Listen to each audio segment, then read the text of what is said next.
Pembicara pertama kita adalah Dr. Andi Tenriso SHMHum. Beliau adalah selaku Direktur Jenderal Penataan Agraria Kementerian Agraria dan Tata Ruang Badan Pertanahan Nasional Republik Indonesia. Nama lengkap Dr. Andi Tenriso SHMHum. Jabatan terakhir beliau adalah Direktur Jenderal Penataan Agraria Kementerian Agraria dan Tata Ruang Badan Pertanahan Nasional. Pendidikan beliau adalah Sarjana S1 di Universitas Gadjah Mada, Sarjana S2 Universitas Gadjah Mada, Sarjana S3 di Universitas Islam Bandung. Dari 2011 beliau adalah Kepala Kantor Kabupaten Bandung Barat. 2012 beliau menjabat sebagai Kepala Kantor Kota Cimahi. 2013 sampai dengan 2016 beliau menjabat sebagai Kanwil BPN DKI Jakarta. Beliau menjabat sebagai Direktorat Pengaturan Pendaftaran Hak Tanah, Ruang, dan PPAT. 2018, Direktorat Pengaturan dan Penetapan Hak Tanah dan Ruang. 2018, Direktorat Jenderal Hubungan Hukum dan Keagrariaan. 2019, Biro Hukum dan Hubungan Masyarakat. 2019, beliau adalah selaku Sekretaris Jenderal. 2020 sampai sekarang beliau menjabat sebagai Direktorat Jenderal Penataan Agraria. Selanjutnya kami persilahkan Bapak Andi untuk dapat memaparkan materinya dalam kurang lebih 30 menit ke depan, Pak. Untuk waktu dan tempat saya persilahkan. Mangga Pak Dirjen. Baik, kita mulai saja. Bismillahirrahmanirrahim. Assalamualaikum warahmatullahi wabarakatuh. Selamat siang, salam sejahtera buat kita semua. Om Swastiastu, salam kebajikan, shalom. Pertama, saya ingin sampaikan penghargaan dan ucapan terima kasih kepada panitia yang menyelenggarakan kegiatan ini. Saya pikir ini penting buat kita semua, terutama para pegiat agraria dan semua masyarakat yang ingin mengetahui tentang hak atas tanah warga negara asing.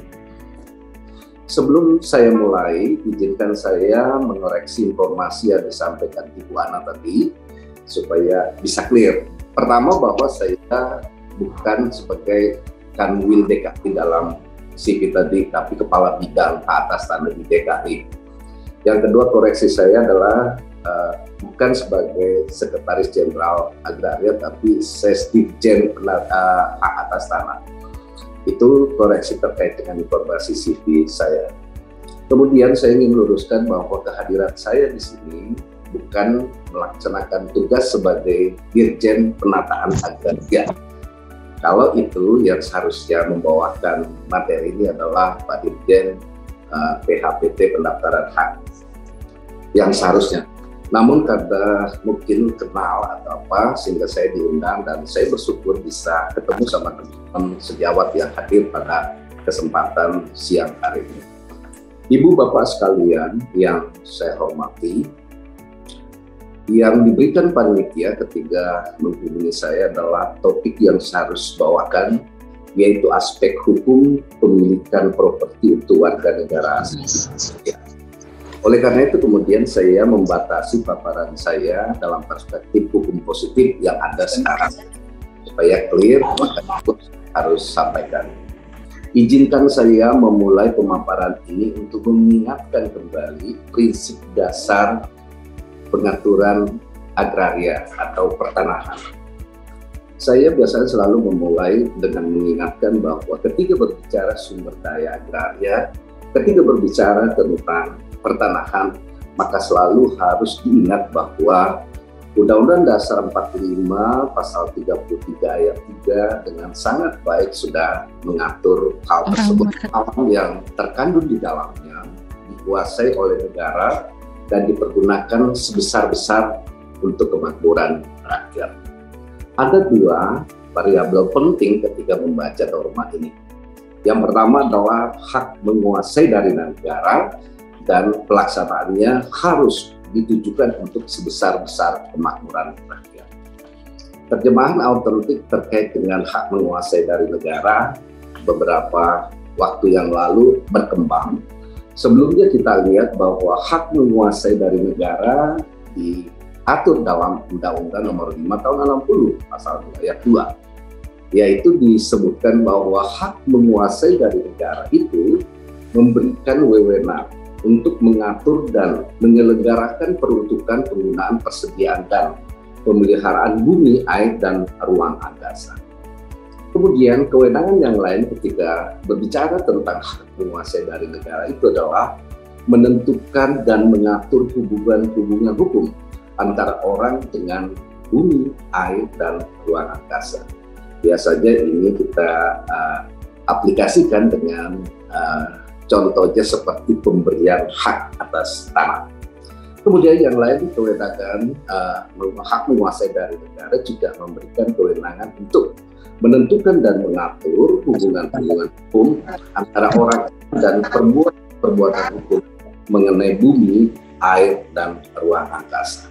Itu terjemahan autentik ketika kita berbicara dalam perspektif hukum mengenai hak menguasai dari negara, khususnya dalam Undang-Undang 50 tentang peraturan dasar pokok agraria.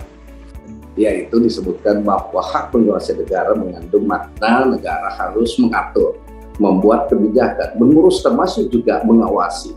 Sedemikian luas kewenangan itu kemudian harus diterjemahkan dalam operasional ketika berbicara tentang arah dan kebijakan pengaturan agraria atau pertanahan.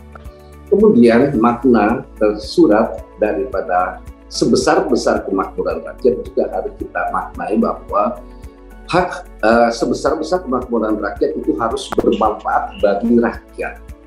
Kemudian yang kedua adalah harus ada pemerataan manfaat. Prinsip-prinsip keadilan, fungsi sosial menjadi penting kita ingat ketika berbicara rakyat. Kemudian partisipasi menentukan manfaat juga harus menghormati hak-hak rakyat. Itu yang harus mewarnai pemikiran kita ketika berbicara bagaimana arah kebijakan pengelolaan sumber daya agraria itu. Saya langsung saja menukik pada persoalan dengan topik yang ada terkait dengan kepemilikan atau hak-hak atas tanah yang kita kenal selama ini. Kalau kita melihat dan membaca Undang-Undang Nomor 5 Tahun 60 tentang Peraturan Dasar Pokok-Pokok Agraria di pasal 16, ada beberapa hak yang sudah disebutkan dengan baik di pasal itu. 16 ayat 1 disebutkan bahwa hak atas tanah meliputi hak milik, hak guna usaha, hak guna bangunan, hak pakai, kemudian ada hak sewa, ada hak membuka tanah, ada membuka hasil hutan, termasuk hak lain yang ditetapkan dengan undang-undang. Dalam perkembangannya ada beberapa hak yang sudah tidak berlaku secara sosiologis. Yang kita kenal selama ini yang sangat populer adalah hak milik, hak guna usaha, hak guna bangunan, hak pakai. Ibu, Bapak sekalian, saya ingin sedikit menekankan pengertian hak-hak ini supaya kita punya pemikiran yang sama bahwa hak-hak atas tanah ada tingkatan, ada kekuatan dan seterusnya. Yang pertama adalah hak milik. Ini yang terkuat dan terpenuh. Kita paham semua bahwa hak milik adalah hak yang turun-temurun, terkuat dan terpenuh dan seterusnya. Kemudian hak guna usaha. Apa sih hak guna usaha itu? Adalah hak untuk mengusahakan tanah yang dikuasai langsung oleh negara dalam jangka waktu tertentu untuk kegiatan apa? Pertanian, perikanan, peternakan. Dalam perkembangannya juga usaha-usaha kegiatan ini kemudian berkembang. Saya ingin tegaskan, berbicara hak guna usaha adalah objek tanah yang langsung dikuasai oleh negara. Kemudian hak guna bangunan. Apa pengertian dari hak guna bangunan itu? Hak guna bangunan adalah hak untuk mendirikan bangunan dan mempunyai bangunan atas tanah yang bukan miliknya sendiri. Saya garis bawahi, atas tanah yang bukan miliknya sendiri dan seterusnya. Kemudian hak pakai adalah ini yang sangat terluas, lapangan usaha yang bisa kita manfaatkan yang terluas adalah hak pakai. Bisa menggunakan, bisa memungut hasil, tapi sekali lagi objeknya adalah yang itu dikuasai oleh negara. Sekali lagi saya garis bawahi, tanah yang langsung dikuasai oleh negara. Ibu, Bapak sekalian, siapa sih subjek daripada hak-hak tersebut yang saya sebutkan tadi? Kalau hak milik jelas kita tahu bersama subjeknya adalah perseorangan atau warga negara Indonesia. Kemudian dalam perkembangannya juga disebutkan bisa juga diberikan kepada badan-badan hukum yang ditetapkan pemerintah seperti badan keagamaan, sosial, bank, dan seterusnya. Kemudian untuk hak guna usaha, subjeknya bisa diberikan kepada waris, bisa kepada Badan Hukum Indonesia. Hak guna bangunan juga demikian. Hak pakai kemudian ada perkembangan terkait dengan subjek tadi saya sampaikan. Tapi untuk saat ini ketika hanya merefer Undang-Undang Nomor 5 Tahun 60 itu bisa diberikan kepada WNI, Badan Hukum Indonesia, Departemen, LMPD, PAM, dan seterusnya, Badan Keagamaan, orang asing yang berkedudukan di Indonesia, Badan Hukum Asing dan Perwakilan Negara, dan Perwakilan Badan Internasional. Itu yang menjadi subjek hak-hak yang kita kenal ketika Undang-Undang Nomor 5 Tahun 60 ditetapkan. Teman-teman semua yang saya hormati dan saya banggakan, dalam perkembangannya, berkembanglah hak-hak atas tanah ketika kita mengetahui dan membaca dengan baik Undang-Undang Nomor 11 Tahun 2020 tentang Cipta Kerja. Luar biasa saya pikir undang-undang ini menegaskan bahwa dalam rangka memberikan kepastian hukum, kemudian kita memperluas cakupan daripada hak atas tanah itu. Kalau kita membaca pasal 4 ayat 1, Undang-Undang Nomor 5 Tahun 60 disebutkan bahwa atas dasar hak menguasai dari negara, maka diberikanlah hak-hak atas tanah di atas permukaan bumi. Saya garis bawahi, di atas permukaan bumi yang disebut kepada orang-orang dan hukum. Itu pasal 4 ayat 1. Kemudian pasal 4 ayat 2 memberikan batasan kewenangan. Hak atas tanah itu memberikan wewenang untuk menggunakan tanah yang bersangkutan, demikian pula saya garis bawahi, demikian pula tubuh bumi, dan air, sekali lagi, dan air, serta ruang yang ada di atasnya. Tapi dengan catatan sekedar diperlukan untuk kepentingan yang langsung berhubungan dengan penggunaan tanah di permukaan bumi dalam batas-batas yang diatur dengan undang-undang. Apa makna tersurat ketika kita mempelajari pasal 4 ayat 1 dan ayat 2 ini? Kalau kita berbicara tentang hak atas tanah pada permukaan bumi yang kita sebut tanah, maka yang bisa diberikan hak itu terbatas pada permukaan bumi, tapi juga bisa menggunakan ke atas dalam batas-batas tertentu, bisa juga menggunakan ke bawah bumi, juga bisa tertutup dengan air. Tapi sekali lagi batasannya yang langsung berhubungan dengan penggunaan tanah permukaan bumi. Apa tafsiran daripada pasal ini? Kalau berhubungan langsung dengan penggunaan tanah permukaan bumi, maka itu rejimnya adalah hak atas tanah pada permukaan bumi. Sekali lagi, kalau berbicara hak atas tanah pada permukaan bumi, maka rejimnya adalah pasal 4 ayat 1 ayat 2. Termasuk atas, bawah, air, tapi yang langsung berhubungan dengan penggunaan. Pertanyaan tentu muncul, bagaimana yang tidak langsung berhubungan dengan penggunaan tanah permukaan bumi itu? Inilah yang kemudian diatur tegas dalam Undang-Undang 11 Tahun 2020 tentang Undang-Undang Cipta Kerja. Apabila tidak berhubungan langsung, itu kemudian rejimnya adalah hak atas tanah pada ruang atas, hak atas tanah pada ruang bawah tanah. Dengan itu kemudian kita bisa mengenal bahwa kalau tidak berhubungan langsung berarti itu bukan rejim hak atas tanah pada permukaan bumi yang diatur pada pasal 4 ayat 1 Undang-Undang Nomor 5 Tahun 60. Apa sih bentuknya, wujudnya yang tidak berhubungan langsung itu? Kita tahu bersama MRT misalnya, ada jembatan layang, di bawahnya kan tidak berhubungan langsung. Kemudian ada bawah tanah, juga tidak berhubungan langsung. Kemudian Anda, misalnya kita kalau main di Pondok Indah Mall misalnya, ada jembatan, di bawahnya jalan, kemudian jalannya ada ruang yang dimanfaatkan.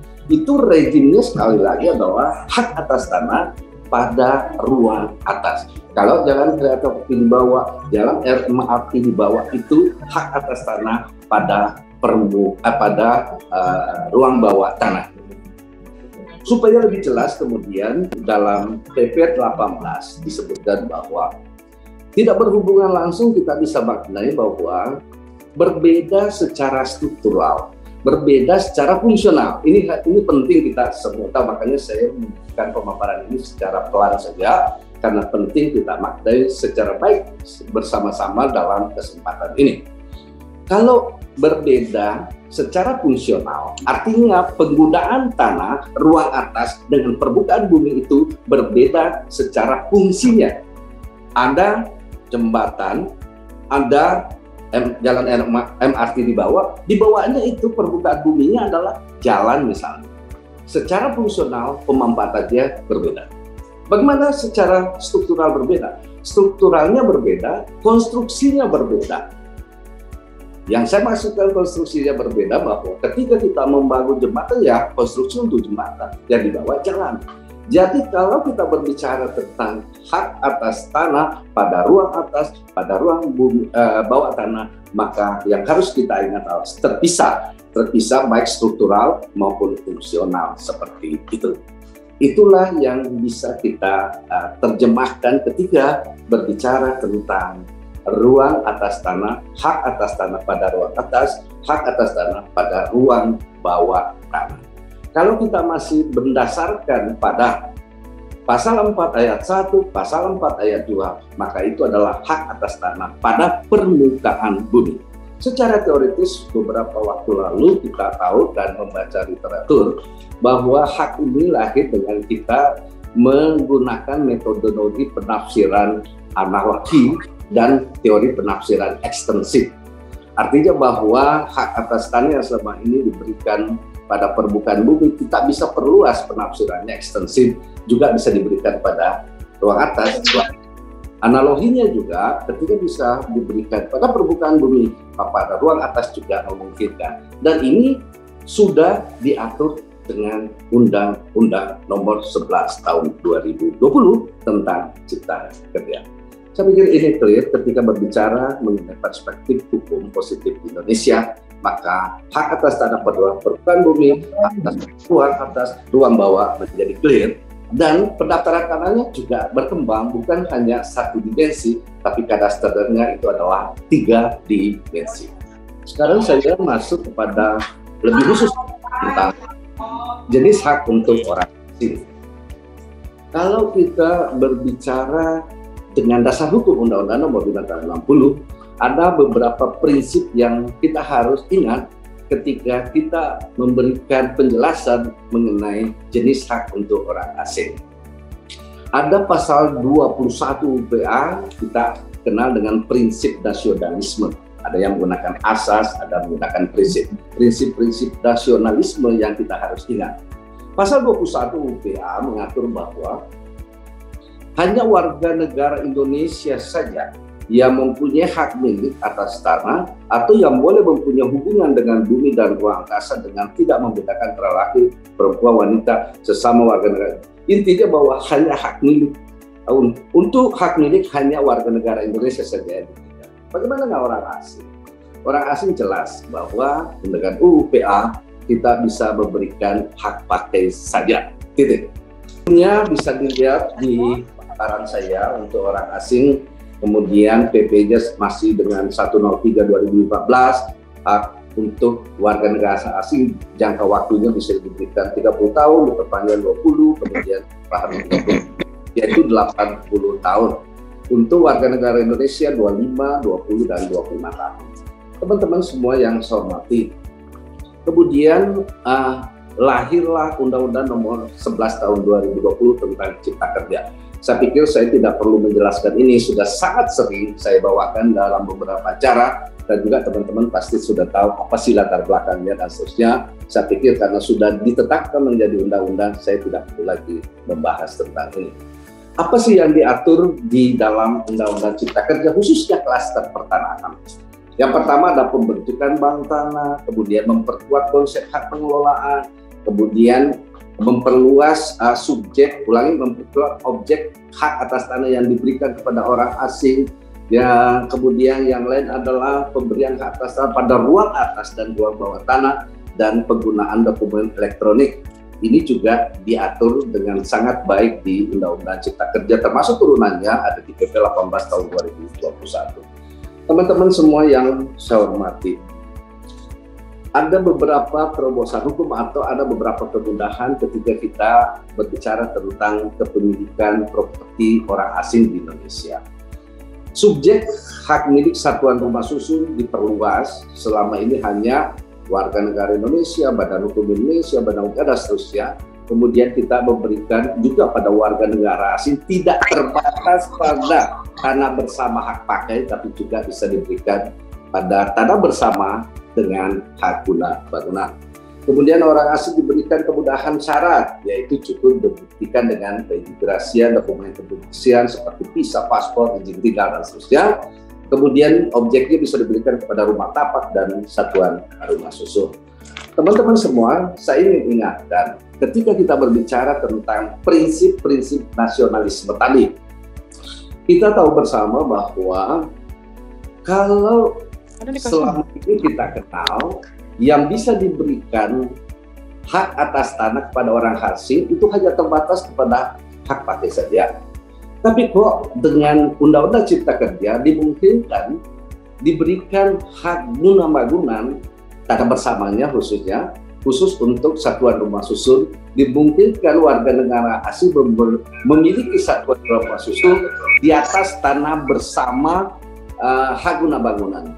Kenapa menyimpangi UUP? Oh, tidak menyimpangi karena tanahnya tidak dimiliki oleh warga negara asing ketika properti satuan rumah susun itu diberikan atau dibeli oleh warga negara asing. Kita tahu tadi definisi hak guna bangunan. Hak guna bangunan itu saya sudah sampaikan secara pelan-pelan tadi bahwa kalau berbicara hak guna bangunan, maka definisinya adalah hak untuk mendirikan bangunan dan mempunyai bangunan atas tanah yang bukan miliknya sendiri. Tapi kadang-kadang kita menggunakan asas pemisahan vertikal menyatu, tapi juga akan diberikan penerapan asas pemisahan horizontal. Artinya bangunannya satuan rumah susunnya bisa diberikan kepada orang asing, kemudian dibawanya tanah bersamanya tetap menjadi tanah yang langsung dikuasai oleh negara. Artinya secara operasional NPP yang kita kenal yang tercantum dalam sertifikat satuan rumah susun itu ketika dimiliki oleh warga negara asing tidak dimiliki tanahnya. Jadi NPP-nya dicatat untuk tanah langsung dikuasai oleh negara. Nilai proporsional pembandingnya. Itu prinsip-prinsip yang terkait dengan hak atas tanah yang diberikan kepada warga negara asing ketika berbicara bukan tanah bersamanya hak pakai, tapi tanah bersamanya hak guna bangunan. Konsep jangka waktu, apa dasarnya dan seterusnya bisa dibaca karena waktu. Saya dibatasi 30 menit saja, saya langsung saja batasan-batasan kepemilikan rumah tunggal untuk orang asing. Ada batas kata 10 miliar, Banten 5 miliar dan seterusnya bisa dibaca dan saya share nanti bahan ini. Kemudian kalau satuan rumah susun untuk DKI hanya bisa diberikan dengan harga 3 miliar, Banten 2 miliar, dan seterusnya bisa juga dibaca. Teman-teman semua yang saya hormati, ini juga saya tidak sebutkan argumennya karena waktu mengenai jangka waktu apa argumennya bisa. Jadi intinya bahwa ketika berbicara tentang kepemilikan warga negara asing untuk properti di Indonesia, terutama ada pengembangan objeknya bahwa bisa diberikan di atas tanah bersama, tetap menggunakan pendekatan penerapan asas pemisahan horizontal. Saya pikir itu dan bisa berkembang nanti di tanya jawab atau diskusi. Karena saya seperti yang disebutkan Ibu Ana tadi ada kegiatan yang lain, maka nanti yang bisa memandu atau bisa merespon pertanyaan Bapak di sini hadir Pak Hikmat Ginanjar. Tapi sekali lagi bukan sebagai Direktur Penatagunaan Tanah, tapi kapasitas dia sebagai personal Bapak Hikmat Ginanjar. Demikian, lebih kurangnya mohon maaf. Assalamualaikum warahmatullahi wabarakatuh. Selamat siang, salam sejahtera buat semua. Terima kasih. Silakan Ibu Ana. Terima kasih kepada Pak Andi yang telah memaparkan materi dengan sangat baik dan jelas. Sekali lagi kami ucapkan mohon maaf, tadi ada sedikit kesalahan pada saat membacakan kurikulum VT. Baik Pak Andi, terima kasih Pak untuk kesempatan waktunya yang diberikan kepada kami. Untuk selanjutnya, sesi pertama ini kita akan lanjutkan pada sesi tanya jawab yang nanti mungkin akan dibantu oleh Bapak Hikmat Ginanjar, Bapak Yuniar Hikmat Ginanjar. Baik Pak Ginanjar, ini ada beberapa pertanyaan yang ada di dalam chat yang kita sudah pilih. Ada 2 pertanyaan Pak. Yang pertama, kenapa pada PP 18 tahun 2021 dan Permen Agraria terkait dengan turunannya itu tidak mengatur secara tertulis minimal harga properti atau landed house dan house building oleh WNA? Mohon Pak untuk petunjuk dan penjelasannya. Pertanyaan ini disampaikan oleh Dora Kristiani. Yang kedua, pertanyaannya adalah bagaimana caranya apabila nanti suatu hari WNA akan menjual rumahnya, apakah prosesnya akan sama seperti menjual rumah pada umumnya? Demikian Pak untuk 2 pertanyaan yang disampaikan kepada para peserta di dalam webinar pada siang hari ini. Izin Ibu Ana, Pak Ginanjar belum dimulai, jadi saya masih di ruang ini. Jadi izinkan saya merespon pertanyaan itu sebelum Pak Ginanjar nanti melanjutkan. Oh iya siap. Pak. Baik Pak Dirjen. Terima kasih. Terima kasih Pak. Luar biasa pertanyaannya. Terima kasih respon yang diberikan. Pertanyaan pertama, kenapa sih tidak diatur pembatasan harga di PP 1821? Yang kedua, bagaimana cara kalau WNA itu menjual rumahnya kepada warga negara Indonesia dan seterusnya? Yang pertama adalah kenapa tidak diatur di PP 18 2021 itu hanya sekedar teknik perundang-undangan saja. Karena materi muatan yang bisa diatur dalam PP itu terbatas adanya. Sehingga operasionalnya itu bisa kita atur dalam permen dan seterusnya tentang batasan harga ini. Saya pikir sebelumnya juga sudah ada sebenarnya, cuma hanya kita pertegas lagi di sini. Bagaimana kalau cara warga negara asing kemudian menjual? Sama saja dengan menjual properti yang kita kenal, kecuali kalau warga negara yang diatur sebelumnya. Saya pikir itu Bu Ana, terima kasih. Silakan dilanjut. Baik Pak Andi, terima kasih atas jawabannya. Mungkin sudah cukup menjawab ya Ibu Vera ya. Mungkin masih ada beberapa pertanyaan lagi Pak terkait dengan bagaimana pemerintah dapat menjamin agar rumah yang dibeli oleh warga negara asing itu nanti tepat sasaran alias tidak tumpang tindih dengan upaya pembangunan rumah untuk masyarakat. Terkait juga, ini masih terkait dengan batasan harga rumah ya Pak ya, mungkin tadi Bapak sudah menjawab. Kemudian bagaimana mekanisme dan proses bagaimana warga negara asing itu dapat mempunyai aset di negara kita. Mungkin 2 pertanyaan itu dulu Pak. Terima kasih Bu Ana, sangat operasional memang pertanyaannya.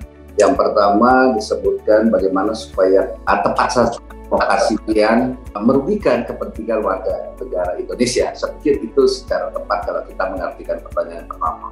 Jadi jelas bahwa lokasi-lokasi yang diberikan kepada warga negara asing, khususnya yang tanah bersamanya itu hak guna bangunan, itu dalam peraturannya sudah dibatasi, dibangun di kawasan ekonomi khusus, kemudian kawasan perdagangan bebas dan pelabuhan bebas, kawasan industri dan kawasan ekonomi lainnya. Kemudian dalam penjelasan pasalnya yang bisa maksud dengan kawasan ekonomi lainnya adalah seperti kawasan perkotaan, kawasan pendukung perkotaan, kawasan pariwisata, dan kawasan pendukung pembangunan hunian vertikal. Jadi khusus untuk memperluas objek yang bisa dimiliki oleh warga negara asing, khususnya satuan rumah susun, itu sangat terbatas arealnya. Tapi kalau masih hak pakai itu tidak ada pembatasan seperti itu. Saya pikir itu. Kemudian yang lain prosesnya bagaimana memiliki sama saja yang kita kenal selama ini. Saya pikir orang-orang yang bergerak di properti sangat lazim, sangat mengetahui bagaimana prosesnya dan seterusnya. Itu Bu Ana, terima kasih. Ya, terima kasih Pak Andi. Masih ada 3 pertanyaan nih Pak, izin Pak. dari peserta karena banyak sekali nih atensi dari para peserta dengan hadirnya Pak Andi pada siang hari ini. Yang pertama Pak, apakah perlindungan hukum bagi warga negara asing yang sudah terkena bujuk rayu dari perusahaan properti nih dengan meminjam nama orang Indonesia, ini sepertinya nominee agreement ya Pak ya, sementara akta-akta yang sudah dibuat oleh notaris dinyatakan batal demi hukum. Kemudian ada pertanyaan lagi, ini tadi dari Bapak Adrian ya, belum jelas karena batasan harga yang disampaikan berdasarkan permen yang lama itu kemudian di 2021 permen yang lama dicabut ya. Apakah batasan harga tersebut masih menggunakan harga yang lama atau nanti akan ada aturan yang baru? Terkait dengan perlindungan warga negara asing yang memiliki properti di Indonesia, jelas bahwa pasal 19 Undang-Undang Pembangunan Agraria menyatakan bahwa dalam rangka memberikan perlindungan hukum dan kepastian hukum, maka dilakukan pendaftaran tanah di Indonesia. Makna daripada pasal ini adalah ketika dilakukan proses pendaftaran tanah yang sesuai dengan ketentuan, maka itu sangat-sangat dilindungi. Berbeda kemudian ketika menggunakan mekanisme yang tidak sesuai dengan perspektif hukum positif, maka itu jelas kita harus atasi, kita harus hilangkan, misalnya menggunakan nomina misalnya. Ini kan salah satu penyelundupan hukum untuk menyikapi atau menghindari ketentuan asas nasionalisme tadi. Kalau itu wajar, pemerintah harus hadir untuk memberikan hadir untuk menertibkan hal-hal seperti ini. Jadi sekali lagi, kalau proses peralihan haknya, kemudian proses kepemilikannya dilakukan sesuai dengan ketentuan, negara pasti hadir untuk menjamin kepastian, termasuk perlindungan hukumnya itu. Itu asas pendaftaran tanah kita. Berbeda kemudian ketika itu dilakukan dengan tidak menggunakan prinsip-prinsip hukum yang berlaku di Indonesia, misalnya menggunakan nama orang dengan perjanjian nominal misalnya, perjanjian dua tangan dan seterusnya, itu harus kita hindari. Batas permen itu jelas sudah diatur dan bisa nanti di web kami dibaca tentang batasan harga dan seterusnya. Ya, terima kasih Pak Andi untuk jawaban-jawabannya yang disampaikan oleh peserta. Karena mungkin waktu Pak yang sangat pendek nih, mungkin untuk sesi pertama ini kami sudahi sampai pada jam sekarang.